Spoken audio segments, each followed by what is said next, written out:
ici au sujet du cours. Je vais juste arrêter ce que je fais, puis je vais vous le dire. OK? Bon. So, la première section du cours, ça s'appelle Nature de la science. C'est juste pour vous faire voir qu'est-ce que c'est la science, puis c'est surtout avec comme un point de vue physique, OK? Comme physique, pas biologie, pas psychologie, c'est surtout comme axé sur la physique. La nature des sciences physiques. Puis juste pour vous faire comme une espèce de voir où vous en êtes avec la science. C'est qu'est-ce que vous entendez par la science, que ça représente pour vous. En tout cas, j'ai ici quelques questions préliminaires, des questions d'introduction que j'aimerais qu'on discute juste dans quelques instants. Je vais vous donner 5 minutes pour les remplir. So, nous avons connu au cours du dernier siècle, est-ce que vous savez c'était combien d'années un siècle? 600 ans! Très bien. Une prolifération de connaissances scientifiques telles que jamais rencontrées durant notre existence humaine. C'est vrai, comme si on pense depuis les années 1900, là, ou si on pense après la révolution industrielle. Depuis ce temps-là, avant, il y avait la Renaissance, on a fait quand même beaucoup de connaissances scientifiques, on a acquis beaucoup de connaissances scientifiques. Mais c'est la technologie là, qui nous a vraiment permis de pousser ces connaissances-là. Puis là, on connaît tellement de choses. Non seulement cela, mais les informations qui étaient disponibles ont soit été remplacées ou améliorées. On commence vraiment à comprendre le monde, OK, du point de vue physique. Pas complètement, mais on connaît beaucoup de choses. Pour en arriver à l'état actuel de nos connaissances scientifiques, on va parler un petit peu aujourd'hui de c'est quoi une connaissance scientifique, comment est-ce qu'on les acquiert, vous allez voir. Une variété de procédures ont été utilisées par des scientifiques. Aucune méthode n'est inacceptable si elle mène à des résultats. Oh, puis je vous promets une dernière chose. Aujourd'hui, demain, là, puis le jour après, c'est les seules classes où je vais parler toute la classe. Okay? Après ça, là, ça va plus être actif. OK? Aujourd'hui, vous allez parler un petit peu, puis écrire pas beaucoup, là, mais ça va pas être comme ça, beaucoup ce semestre. Néanmoins, certaines procédures font tout de même partie du domaine scientifique, et c'est ce que nous examinerons dans la première section. Ça va prendre, comme je dis, 2 ou 3 jours. Ça sera pas long. So, tout le monde, ça ici, c'est une série de questions que j'aimerais juste pour que, c'est pas comme moi, je veux voir ce que vous savez. Je veux juste que vous preniez le temps de réfléchir à ces questions ici pour voir où vous êtes dans ce domaine ici, OK? Où est-ce que vous êtes, vous autres, par rapport à ces choses-ci? Qu'est-ce qui vous vient à l'esprit quand tu entends, qu'est-ce qui vous vient à l'esprit quand tu entends science? J'aimerais changer ça à vous. OK. Comme quand tu entends science, à quoi ça te fait penser? À quoi les sciences servent-elles, d'après vous? Pourquoi sont-elles importantes? Comment fonctionnent-elles d'après tes connaissances? Puis, nommez autant de scientifiques que vous connaissez. Je suis curieux de savoir juste, quand vous nommez des scientifiques, qui sont-ils? OK? Qui sont-elles? Alors, prenez 5 minutes, puis vous n'avez pas besoin d'écrire des phrases complètes ou rien de même, mais juste que vous venez à votre propre réalisation de où vous en êtes par rapport à ces choses ici. OK? C'est plus comme un temperature check pour vous-même. Moi, je ne vais pas regarder et dire comme « Oh boy, Dorothy, oh wow! » Dorothy, wow, toi tu réfléchis comme. OK? So, allez-y. Allez-y. OK? Allez-y, oui. Tu peux commencer par la question que tu veux. Tu peux commencer en nommant autant de scientifiques que tu connais si tu veux. As-tu un crayon, right? OK. Good. So, la vidéo va durer peut-être quelques minutes, là. Vous pouvez faire un FF, fast forward, avancer si vous voulez.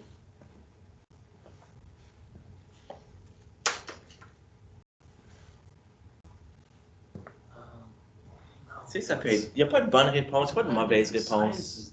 Quoi ça? Quoi? Je sais pas comment dire ça. Comme psychologist. OK. Est-ce que la psychologie est une science? Je ne sais pas. Je ne sais pas. Ben, peut-être que par la fin de cette l'étude de la... Ça dépend de ce que tu fais. Si tu es comme un... Like... I don't remember this word in English either. Oh, ben, tu vas voir. Après avoir réfléchi sur ça, ici, peut-être que là, tu vas te poser la question, est-ce que la psychologie est une science ou non? Moi, avec Mme Miss McMurray, je fais semblant de toujours lui dire que la psychologie, c'est pas une science. Mais oui, il y a peut-être quelques aspects de la psychologie qui sont scientifiques. Un thérapeute, c'est pas vraiment la science, mais tu peux étudier le cerveau de quelqu'un. Oui, c'est vrai. Il y a quand même, oui. Je sais qu'à l'Université du Manitoba, la psychologie, si je ne me trompe pas, fait partie de la faculté des sciences. Okay? C'est vrai. Ça fait partie de la faculté des sciences. Puis c'était pas toujours comme ça. Il y a eu une époque où la psychologie était dans la faculté des arts. Ou il y a peut-être même, c'est peut-être dans les deux. Peut-être qu'il y a certaines branches de la psychologie dans les sciences, puis d'autres dans les arts aussi. Peut-être, je sais pas.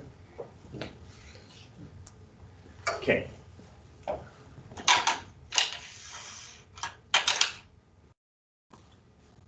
Vous n'avez pas besoin d'écrire un roman, comme j'ai dit là. C'est juste pour que vous preniez comme une prise de conscience de comment est-ce que vous pensez au sujet de la science, qu'est-ce que ça vous dit?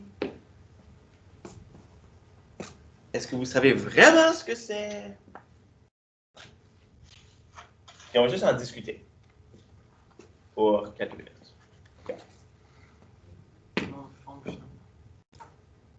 Est-ce que vous avez profité de votre vacances la semaine dernière? Oh, man, vous êtes chanceux, vous autres? Pas de classe, pas d'examen. C'est comme un deuxième spring break. Hein? Outdoor head. Bonne chance, c'était pas 7 semaines. Yeah. Si c'était 7 semaines, vous auriez eu froid. Ok, je pense que j'ai les noms à tout le monde. Mais j'ai pas eu Madison Andrews.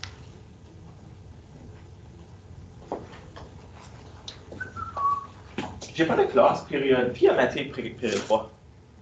So, j'ai pas de classe période 2. Si vous voulez laisser autre chose dans la classe, vous pouvez. That would have been convenient if I had math. Yeah. Pas de classe période 2.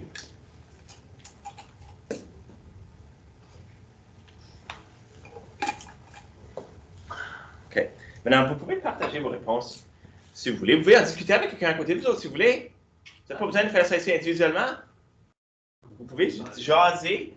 Des fois, jaser avec quelqu'un, ça va stimuler votre cerveau. Les connexions, les neurones vont voyager plus facilement, plus aisément peut-être.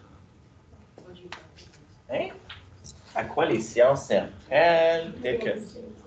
Qu'est-ce qui vous vient à l'esprit quand... Qu'est-ce qui te vient à l'esprit quand tu entends dire? Je devrais changer un de ces pronoms-là pour que les deux soient semblables. Grammatically incorrect. Ben, je sais. Je vais changer ça. C'est un document vivant, je peux le changer.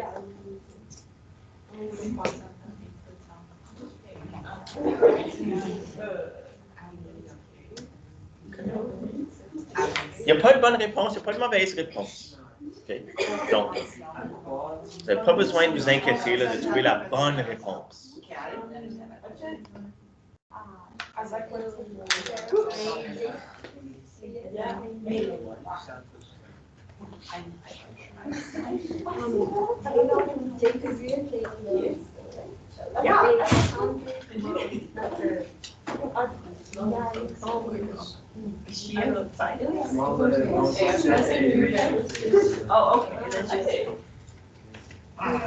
I just know. She sounds like she's like a OK. Une autre minute peut-être, tout le monde? Une autre minute? like Marie Callender's. Is that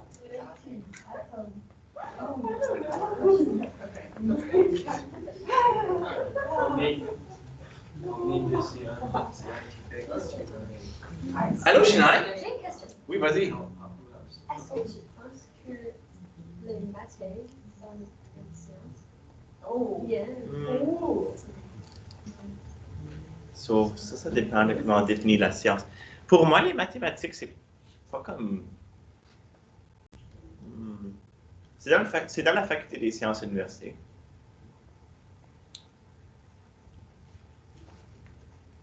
J'ai jamais réfléchi à ça. Tu me poses une bonne question. J'aurais tendance à penser vers le oui.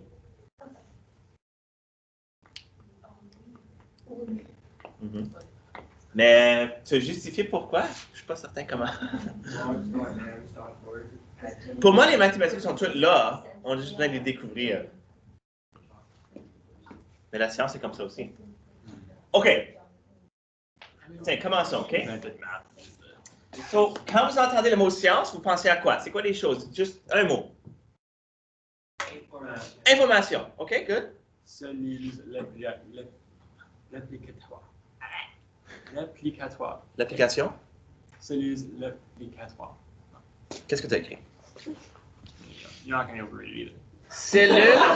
Cellule réplicatoire. OK, great. Great. Almost right. C'est du chicken scratch, c'est correct. C'est d'autres choses? Théorie. Théorie, OK, oui. Des expériences. D'accord, on pense à des expériences. OK, ça, c'était des choses qui sont reliées à la science. OK, parfait. Quelque chose dans le coin, là-bas? OK, tu as écrit des noms de sciences. D'accord, ça, c'est OK. Ça, c'est toutes des branches scientifiques. C'est beau. Autre chose? OK, ça, c'est correct, c'est bon. Quand on entend science, ça nous fait penser à des choses comme l'information, des branches de la science, des théories, des lois, des choses comme ça. C'est bon. Puis, à quoi est-ce que les sciences servent? À quoi elles servent? Qu'est-ce qu'elles font pour nous? Qu'est-ce que vous avez dit? Nous donnent les méthodes pour changer notre monde dans les façons radicales. OK. Elles nous permettent, elles nous fournissent les méthodes pour changer notre monde de manière radicale, apparemment. OK. Y a-t-il d'autres choses? À quoi d'autre est-ce qu'elles servent? Qu'est-ce qu'elles nous permettent de faire? Avancer quoi? Je ne sais pas. Elles nous permettent d'avancer, OK? Elles nous permettent d'avancer, je comprends. Mieux comprendre comment le monde fonctionne. Résoudre des problèmes, d'accord. Quels autres problèmes, par exemple, est-ce que ça nous aide à résoudre ces jours-ci, peut-être? C'est beau. Pandémie, dans un temps de pandémie, c'est la science qui va nous permettre de s'en sortir, d'accord? Les problèmes environnementaux, probablement, les problèmes énergétiques, ce sont toutes ces choses qui vont être résolues à l'aide de la science, probablement. OK? Pourquoi sont-elles importantes? Pourquoi est-ce que les sciences, d'après vous, seraient importantes? Ou non? Peut-être que vous êtes comme, non, c'est pas important. Je sais pas. Important pour nous à savoir ou important pour le monde? Ben, juste pour le monde, disons. Restons général, pourquoi sont-elles importantes d'après toi? Parce qu'ils peuvent changer le monde. Parce que c'est les sciences qui nous permettent de changer le monde? Oui. Pour le positif, pour le négatif. Spread ideas, OK, destroy it. OK, d'accord. Est-ce que vous avez quelque chose d'autre sur ça? Pourquoi est-ce que la science est importante selon vous? Elle nous permet de faire avancer nos connaissances. OK, ça c'est bien. Brooke, est-ce que tu avais quelque chose? Jonathan? Associer les choses que tu fais avec comme des noms et quelque chose que tu peux voir. OK, décrire le monde observable à l'aide de chiffres, parfois? Oui, ça aide. Moi, j'aime ça. Puis, d'après tes connaissances, comment est-ce que les sciences fonctionnent? Comment ça fonctionne, les sciences? Pour que quelque chose soit scientifique, comment ça fonctionne, ça? Qu'est-ce qu'il faut? OK, il faut que la technologie s'applique. D'accord. Chennai?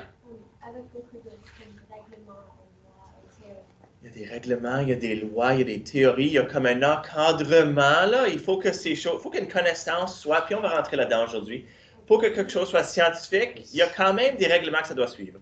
Les sciences sont fondées sur des idées, des choses. Tu veux dire comme observable, Observer que ce soit capable de confirmer. Oui, on va parler de ça aujourd'hui. basé sur les choses.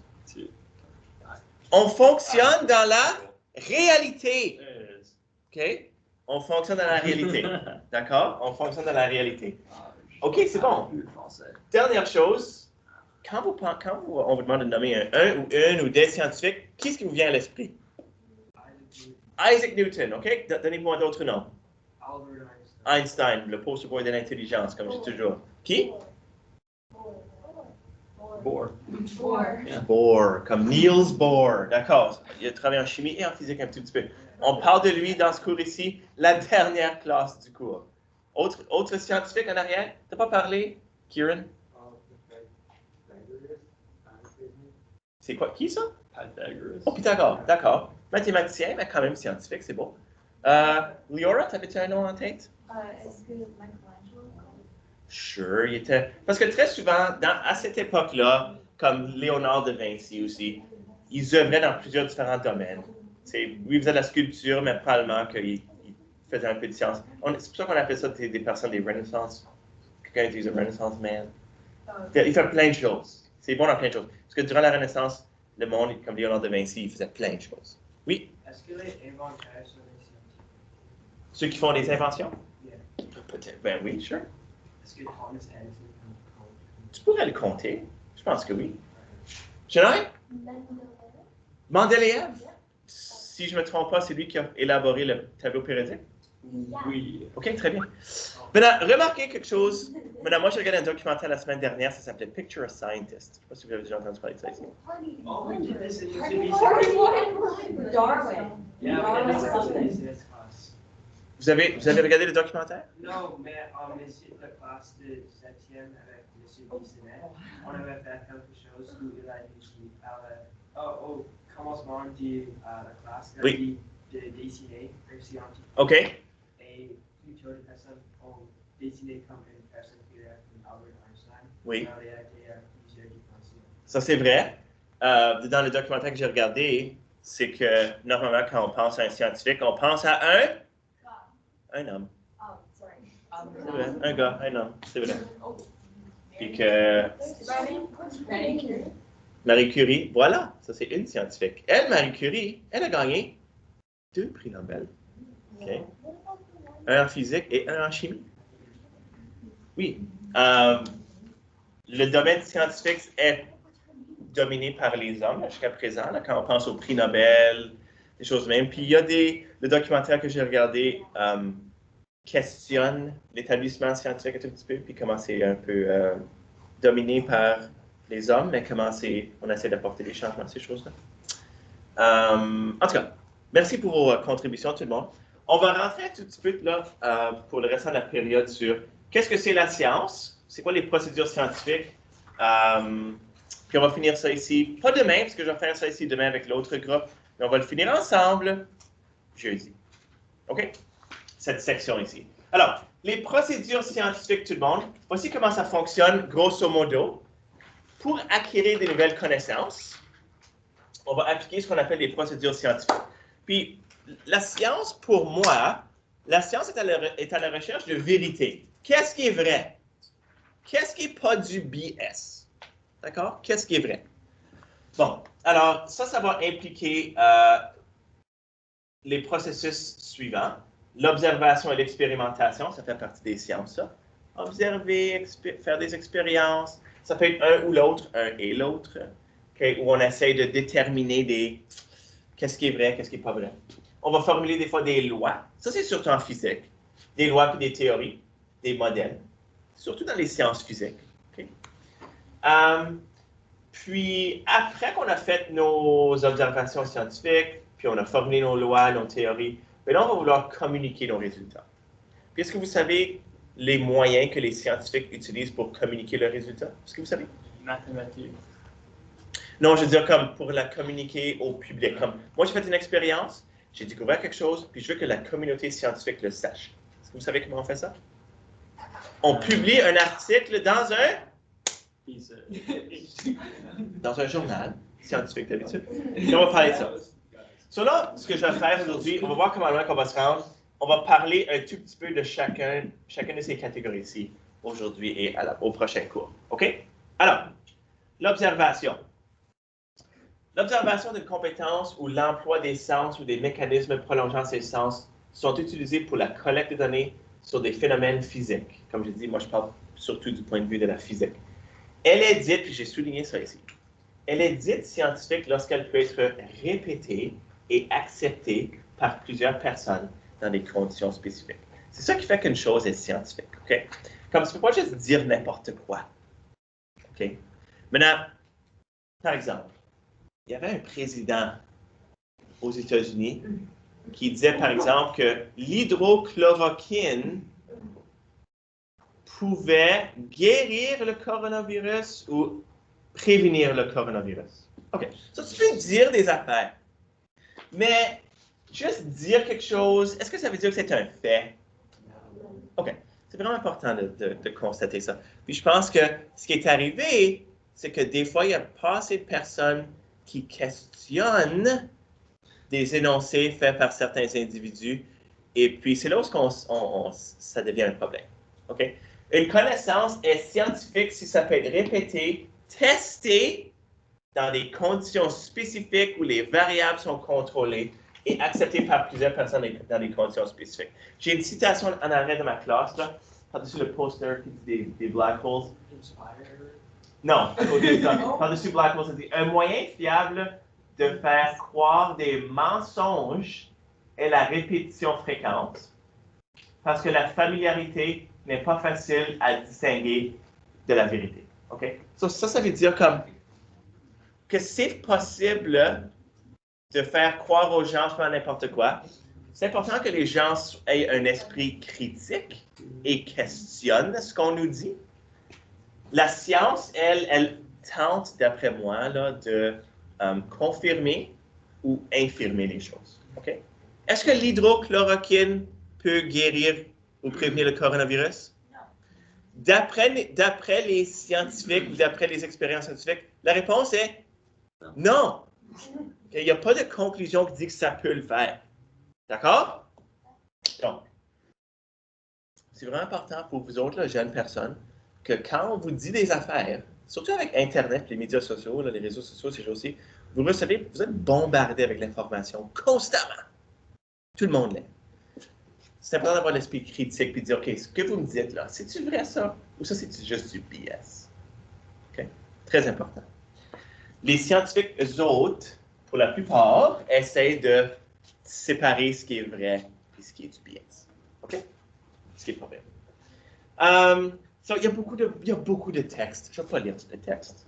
Je vais juste donner le sens de ces choses-ci. OK? J'ai parlé d'observation. Expérimentation, ça va être, ça peut être fait dans un laboratoire, ça. On va conduire une expérience où on va essayer de contrôler les variables pour voir ce que, en changeant une variable, voir son effet sur une autre variable. OK? Ça, c'est vraiment là, ce qu'on va essayer de faire dans les sciences physiques, par exemple. OK? Puis, le contrôle des variables devient très important dans les sciences. OK? Comme j'ai dit, on va avoir une variable qu'on veut étudier, la variable dépendante. Ça peut être... Je peux étudier un exemple du cours ici. La variable dépendante pourrait être la grandeur du champ magnétique autour d'un fil. OK? Et puis, la variable indépendante, ce serait la variable que nous, on va modifier pour voir quel effet ça aurait sur la valeur d'un champ magnétique. OK? La variable indépendante pourrait être le montant de carbone, le montant de cobalt qu'il y a dans un matériel pour voir quelle grandeur de champ magnétique on peut générer. Okay? On contrôle une variable, on la change pour voir son effet sur une deuxième, et toutes les autres doivent demeurer constantes. Parce que le moment qu'on commence à changer plus qu'une variable, on ne sait pas laquelle affecte la variable dépendante. Okay? Puis, quand on s'éloigne, Ryan parlait plutôt de la psychologie. Quand on fait des expériences en psychologie, par exemple, de comment est-ce que les gens se pensent, très difficile de contrôler les variables. OK? Très difficile de contrôler les variables. Parce que tous les êtres humains sont différents.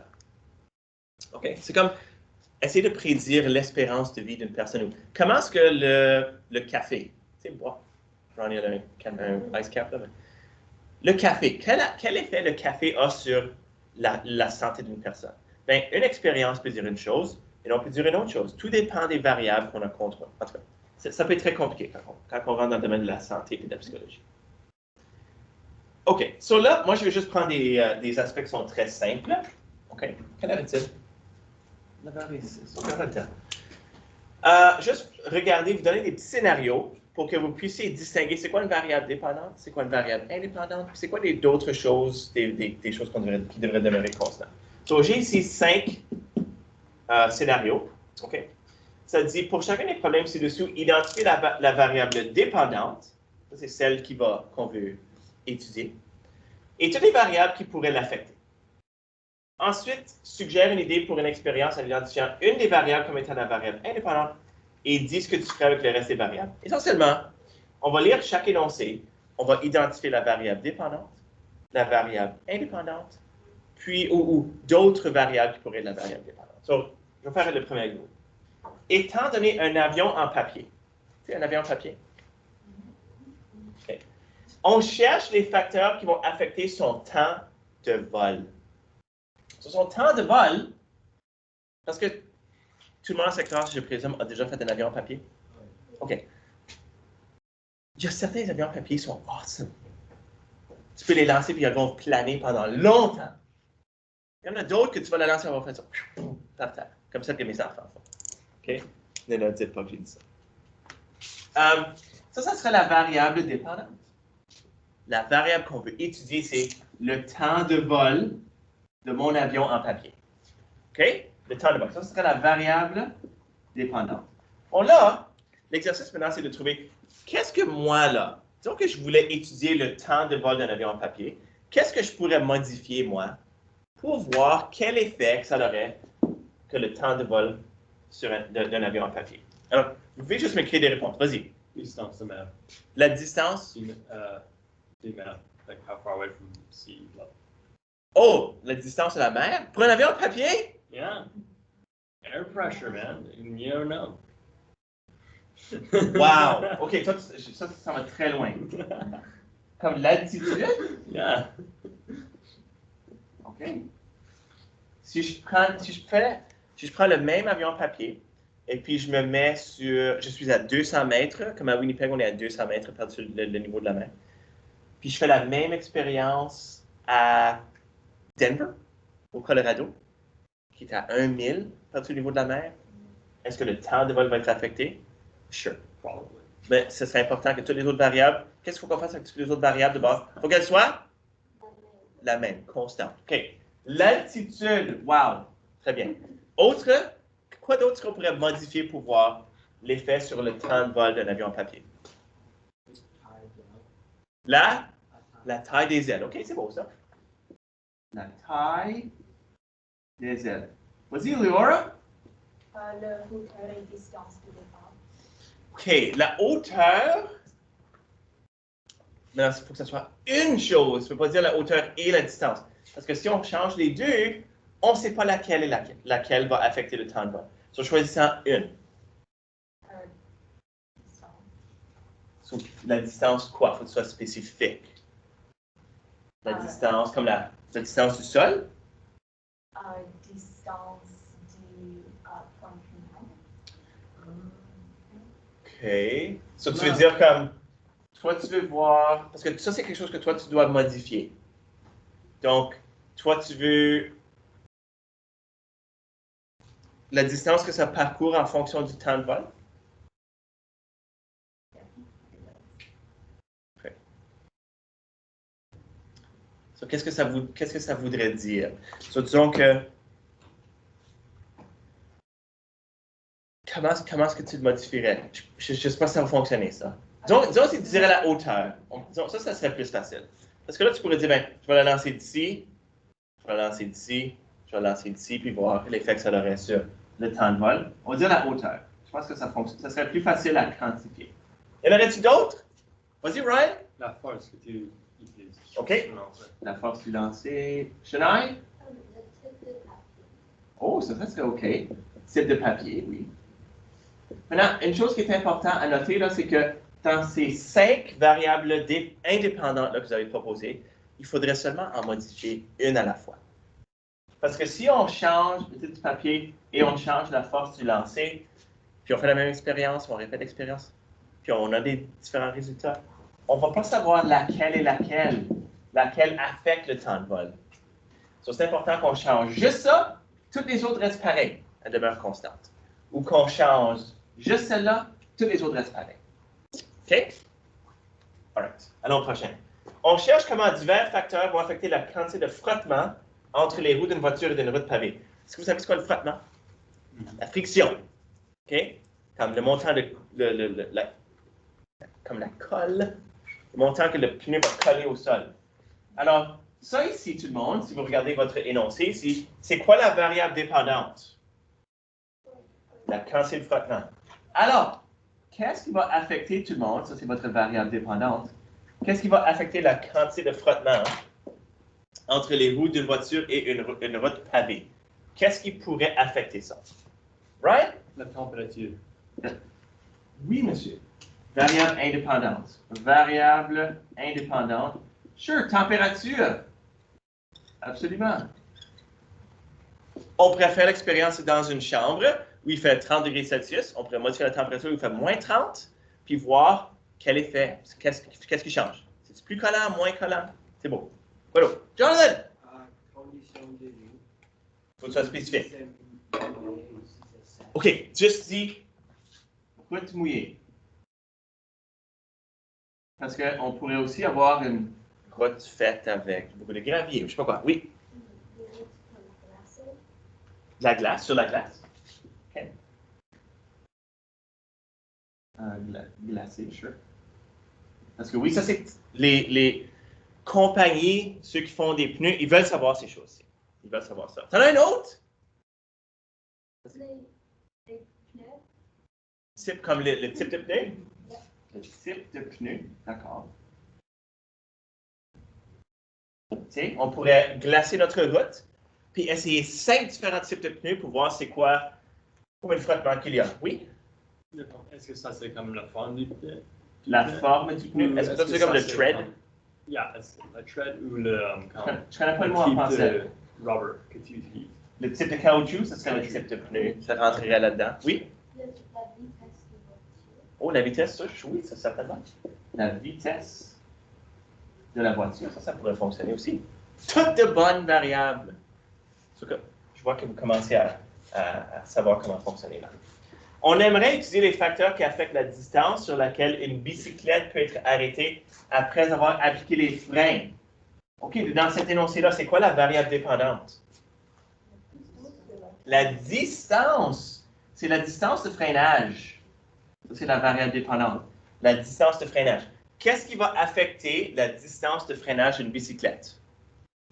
Qu'est-ce qui pourrait affecter? Oui, Ryan? La vitesse avant que tu commences. Vitesse, absolument. La vitesse, oui. Puis de fait, il y a une relation intéressante avec ça. On va en parler en physique 40. Vous en avez parlé un peu en sciences dixième. Distance de freinage. Oui. Masse. La masse. Est-ce que tu sais c'est quoi la relation entre la masse et la distance de freinage, Ryan? C'est quoi?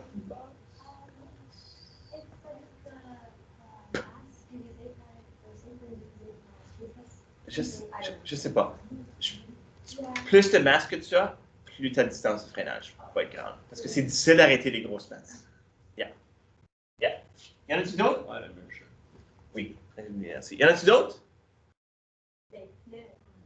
On pourrait parler des types de pneus encore une fois. Oui, on pourrait parler des types de pneus. Le tread as well. Oui, sure, oui. Parce que si tu as la largeur des pneus, ça pourrait être un facteur. Tu sais, toutes sortes de facteurs quand ça vient aux pneus.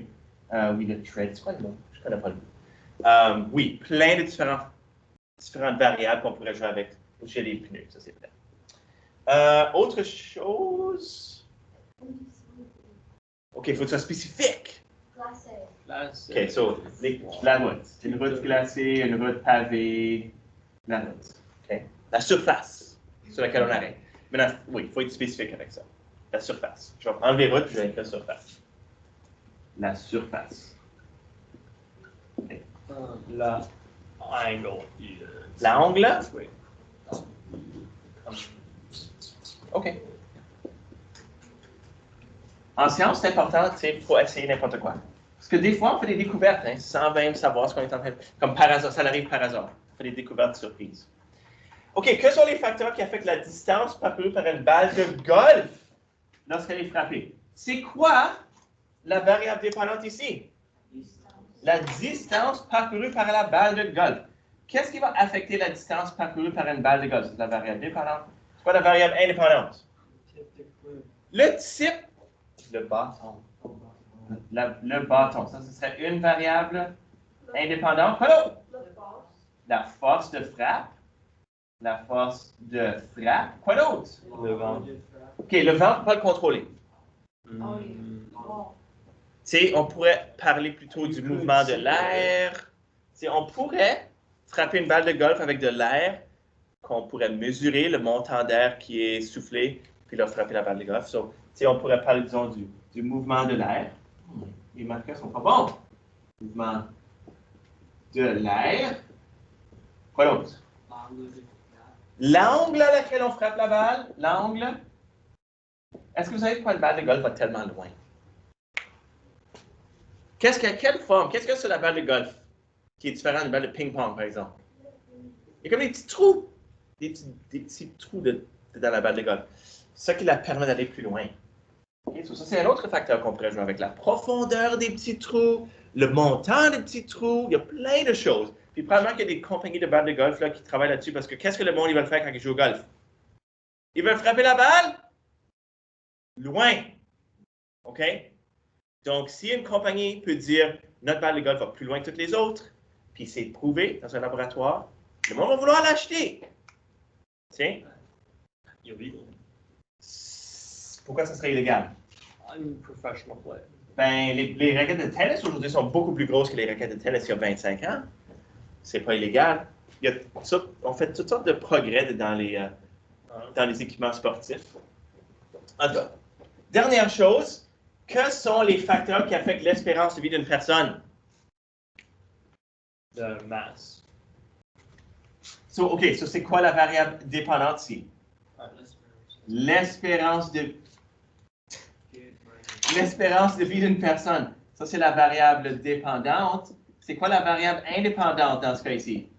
Qu'est-ce qui pourrait être la variable indépendante? Là, tu dis le poids. Le poids d'une personne. Combien est-ce qu'elle pèse? Quoi d'autre? OK, si elle fume. Quoi d'autre?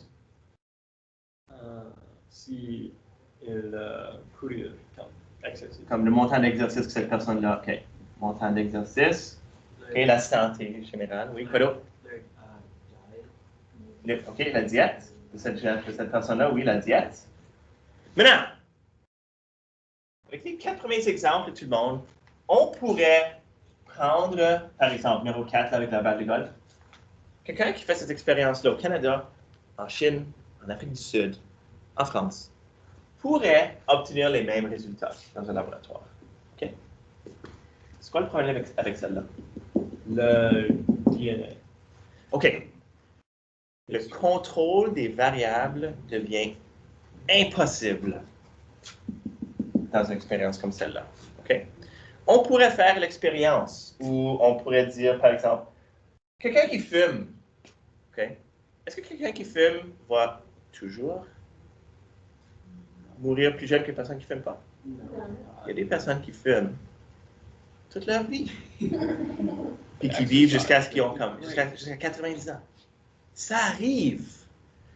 Ça veut dire qu'il y a peut-être d'autres facteurs qui peuvent expliquer la raison pour laquelle cette personne a vécu tellement tard. Probably still get lung cancer, but.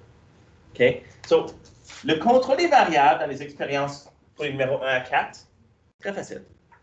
Mais lorsqu'on rentre dans les expériences où on parle sur des personnes, les connaissances deviennent un peu plus difficiles à définir comme étant scientifiques. Parce que je peux faire la même expérience à différentes places au monde, je peux faire exactement la même expérience et ne pas avoir les mêmes résultats. OK? Ça fonctionne dans le domaine de la santé aussi. Mais ça en est un exemple. Okay? Parce que le contrôle des variables, ce que les gens mangent va affecter ça. Ce que les gens ont comme ADN, leur gène vont affecter ces choses-là. Ça devient très difficile. So, voici un exemple, tout le monde, où ça devient difficile de contrôler les variables et puis que les connaissances ou les résultats d'expérience sont très difficiles à généraliser. OK? N'importe quoi qu'on traite des humains, ça va arriver, ça. OK, Canada. All right.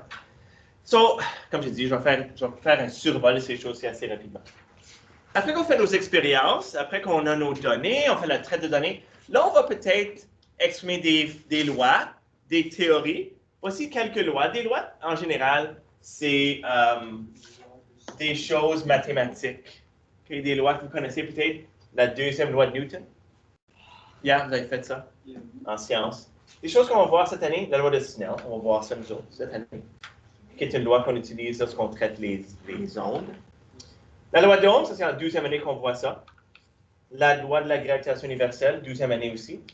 Deux lois que j'ai On ne va pas les voir. Loi de Stephen Boltzmann, ça a à faire avec les étoiles, je pense. La loi des jurins, aucune idée.